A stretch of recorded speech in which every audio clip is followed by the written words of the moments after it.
Hey guys, Rudy here, and now I am going to record the lecture for April 3rd, which would be Wednesday, and this is going to be about reading, and we're going to talk mostly about eye tracking in this lecture here. So let's begin.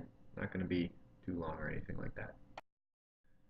So, we have to talk a little bit about the actual biology of the eye. And this is a nice, neat little model of the eye that we've got here in this picture.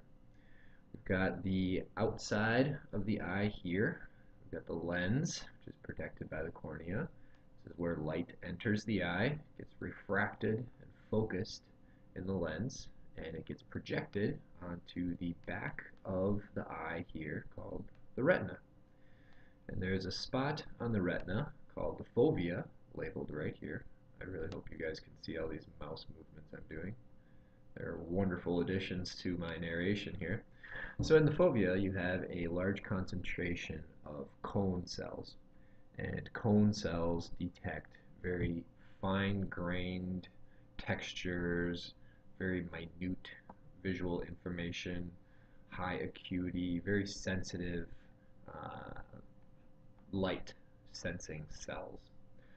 And then you've got rods, which you probably remember from high school, are more sensitive to black and white. They don't pick up on color vision as well as the cones do. Rods are more sensitive to dim lighting environments and movement. So, a lot more cones than rods in the fovea and close to it. A lot more rods than cones in the periphery outside of the fovea in other areas of the retina. So this is where light comes into our eye. This is where our visual sense begins. So when it comes to actual eye movements, we have to talk about two different things, saccades and fixations.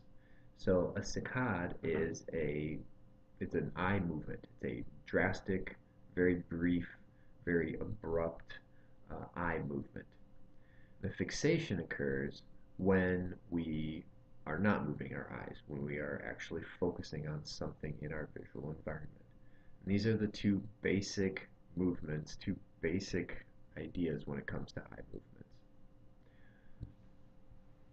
So there's two main functions of these saccadic movements, or saccades, whatever you want to call them.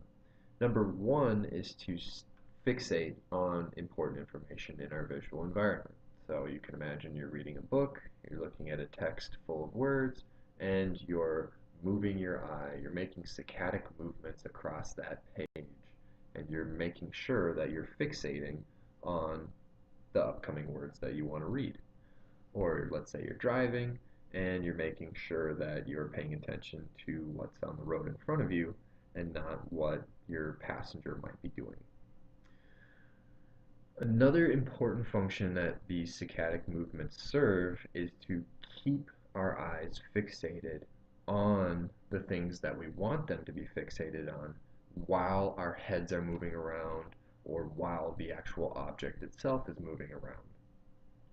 So let's say you're watching a critter run across the land in front of you, and you want to keep fixated on that critter because it's a deer and maybe it's running towards your moving car or something like that.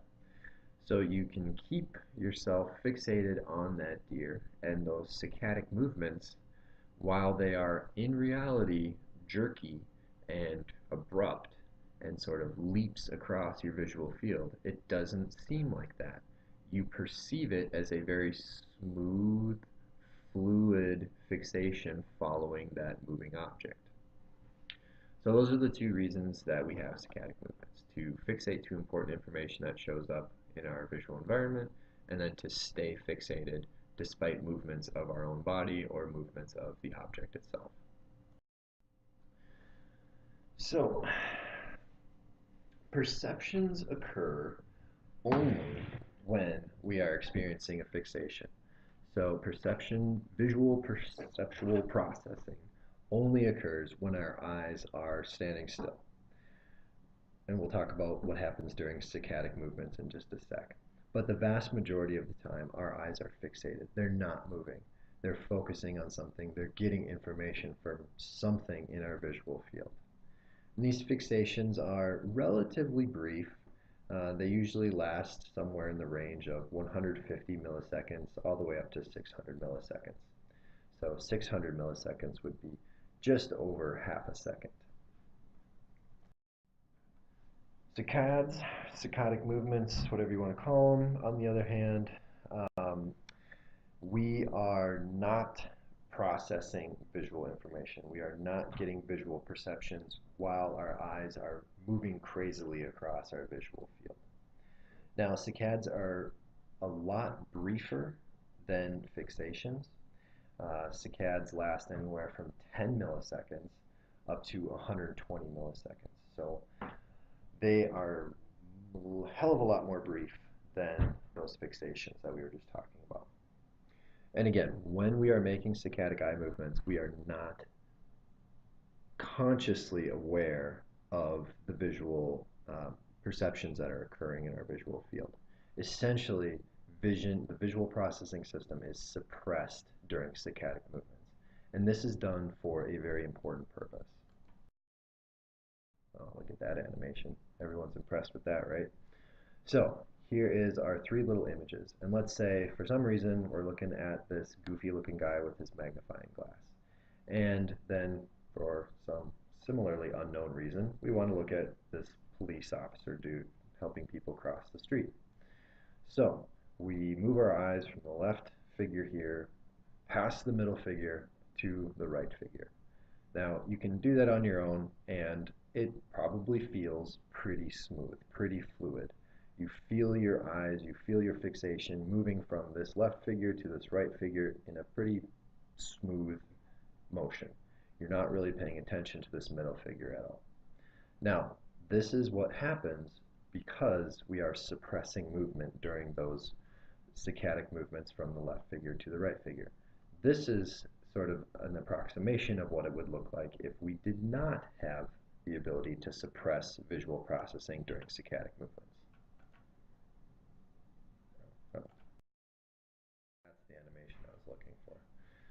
So you can see that you would have this sort of very blurry, very difficult to comprehend, sort of incredibly messy visual field to deal with.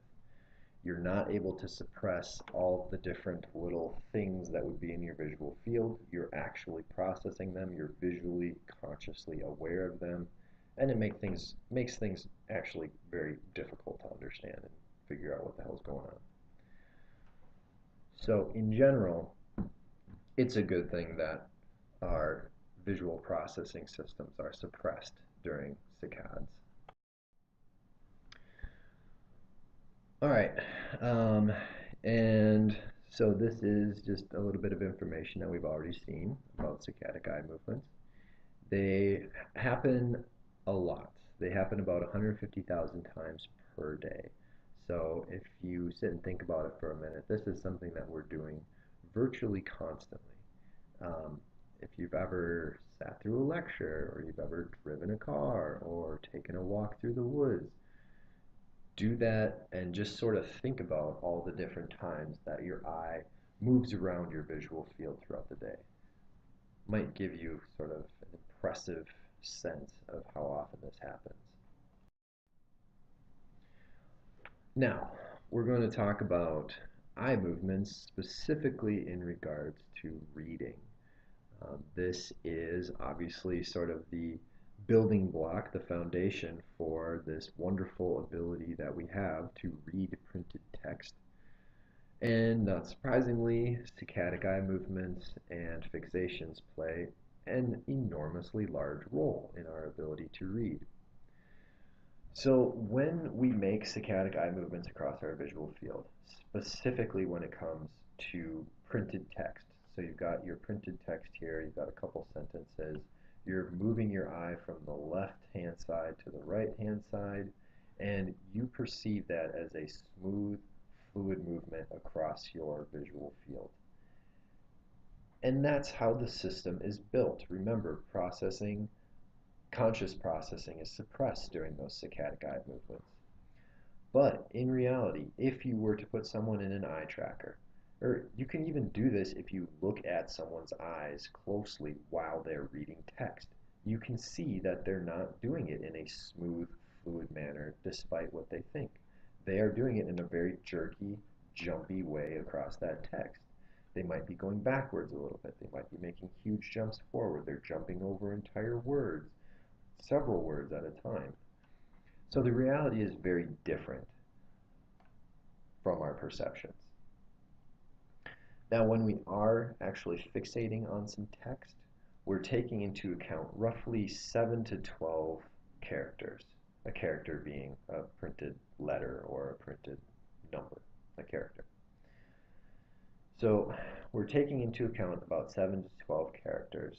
Everything outside of that 7 to 12 character span, that is light that is refracting, projecting onto the retina outside of our fovea.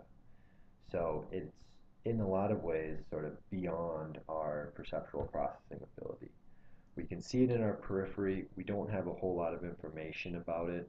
It's still in very proto stages of processing if it's outside the fovea.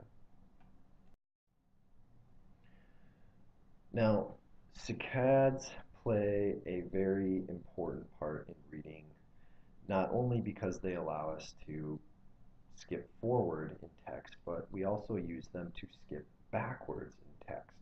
And when we make saccadic eye movements back to words and letters that we've already read, we call those regressions. It's a specific type of saccadic eye movement. So what we have in front of us here is a sentence with some eye tracking data overlaid on top of it. And the dots represent fixations by the participant, whoever this was. And the size of the dot corresponds to how long the fixation lasted. You can see the dots are actually numbered. My mouse would appear here. So you've got our first, second, third, fourth, fifth, sixth, seventh, eighth, ninth, and 10th fixations going on there. So there's a large fixation on the word night, very small fixation on the word the. Attacked has a pretty big one. The second time attacked is fixated on, that's not as big. Donkey is kind of a surprising word to see there, so that's sort of a large fixation. We see this word donkey and we're a little bit surprised by it, so we tend to fixate on it. And these lines represent the saccadic movements between fixations. And you can see when we get to the word windmill, the knight attacked the windmill, we do a regression. We regress back to previous information. We have to double check. We have to make sure that what we read was indeed what we think we read. So you come across the sentence, the knight attacked the windmill on his donkey. You hit windmill and you're just a little bit surprised that a knight, this medieval caricature that we have in our minds, would be attacking a windmill. If you're familiar at all with the story of Don Quixote, this is a sentence that describes some of the misadventures that he goes through. But in general, this would be a surprising sentence to come across, especially if you had no knowledge of who or what Don Quixote was. Now, I bring up the concept of regressions for an important reason here. You may or may not be familiar with a couple different software programs out there that supposedly help you speed read. And I don't think I can click on this and show you guys the website, so I will let you do that on your own. But if you click this first link here on the top of the slide for spirits, that's actually not right. It should just be spritz, not spirits. Take out that first I there. You click on that link and it'll take you to the Spritz website. And on the Spritz website, they have a little demo where you can run through their speed reading software. And it starts out at a relatively slow speed, like 250 words per minute or something like that. And you have the option to speed it up pretty significantly. I think it goes all the way up to 700 words per minute or something like that. And I encourage you to just kind of play around with it a little bit and see, kind of surprisingly, how quickly you can get the hang of reading with this Spritz software. So once you've dabbled around in that a little bit, then I would also encourage you to read the second article, or go to the second link down here and read the article that's linked there. Again, I'm not going to click on it because I'm pretty sure you won't be able to see it in this software that I'm using. But it's a really short summary of some research that was done relatively recently on comprehension using these speed reading apps, these speed reading pieces of software. And turns out there are some pretty big deficiencies when it comes to comprehension and using these speed reading apps. So these speed reading apps, they're usually owned by private entities, private companies, and they're sort of pushing their product, saying, this is a great time saver. In our busy modern lives, we don't have time to read word by word. We have to do it at 700 words per minute, whatever. Well, this piece of research that's linked in the article, it talks about how these speed reading apps actually hinder our comprehension because we're not allowed to make regressions in those apps. So I'd encourage you guys to read that. Very, very short article, and then again to play around with Spritz software here. That's kind of fun. All right, and that is all the slides that I have for you guys on this one. So enjoy those two links, and let's see, it's Wednesday now when you're hearing this, so I'll be seeing you in a little over a week. All right, have a good one, guys.